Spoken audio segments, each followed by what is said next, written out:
Bonjour les amis et bienvenue sur votre chaîne pour une toute nouvelle vidéo. Sanctions contre la Russie, la diplomatie chinoise encourage les entreprises de son pays à combler le vide en Russie. Lors d'une rencontre à Moscou, l'ambassadeur de Chine a prié des hommes d'affaires chinois de combler le vide laissé par les Occidentaux. Mais pèse toutefois le risque de sanctions. Les entreprises chinoises vont-elles rafler les parts de marché laissées par les entreprises occidentales en Russie ? Si les États-Unis et leurs alliés entendent intensifier leurs mesures économiques punitives contre la Russie, sans chercher en quoi que ce soit à épargner les Chinois qui ne s'y conformeraient pas, cela n'empêche pas l'ambassadeur de Chine à Moscou de considérer qu'il n'y a pas de temps à perdre pour remplacer ceux qui sont en train de partir. Des chances commerciales à saisir. Zhang Anhui a rencontré à ce sujet, dimanche dernier, une douzaine de ses compatriotes, des chefs d'entreprises chinoises implantés en Russie, réunion dont des éléments ont été mis en ligne avec des photographies. Le diplomate s'est gardé de mentionner les batteries de sanctions extérieures qui frappent le pays.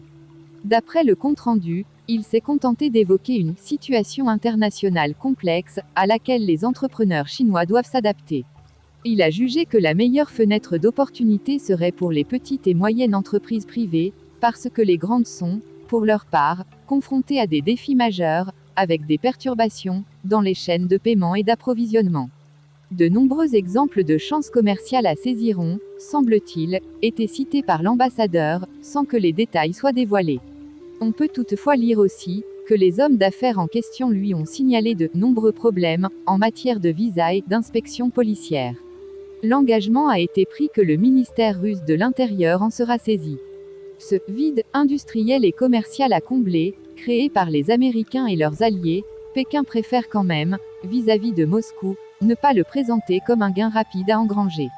Interrogé sur cette rencontre, le porte-parole du ministère des Affaires étrangères, Wang Wenbin, a dès lors parlé d'une coopération normale, avec la Russie, sur un fondement d'égalité et d'avantages réciproques. Comprendre, surtout pas d'ostentation dans notre démarche, le ministre russe des Finances, Anton Silvanov, lui, dit penser que ce partenariat va s'accroître dans cet environnement où les Occidentaux se retirent. Peu de candidats pour le moment tenter sa chance, beaucoup y songent, les témoignages n'ont rien d'isolé.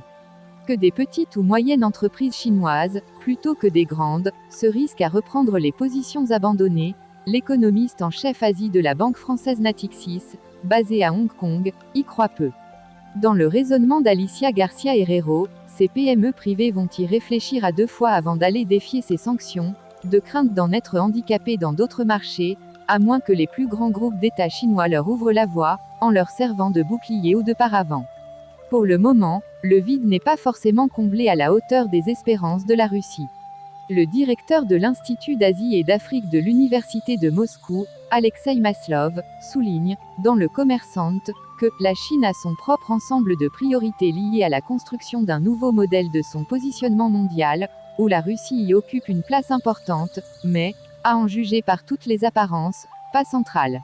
Il est, par ailleurs, relevé que des marques chinoises de grande consommation, elles aussi, réduisent la voilure, voire se retirent plus ou moins en catimini.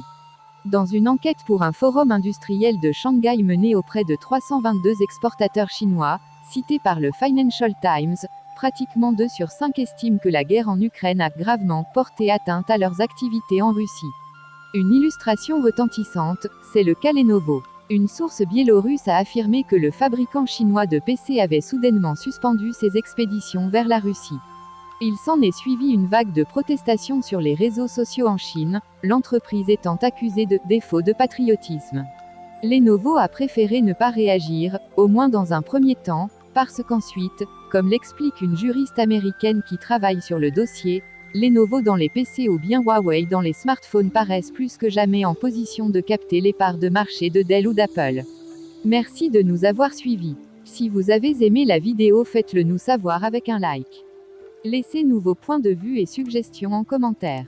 Et surtout n'oubliez pas de vous abonner et de sonner la cloche de notification pour ne rater aucune de nos vidéos.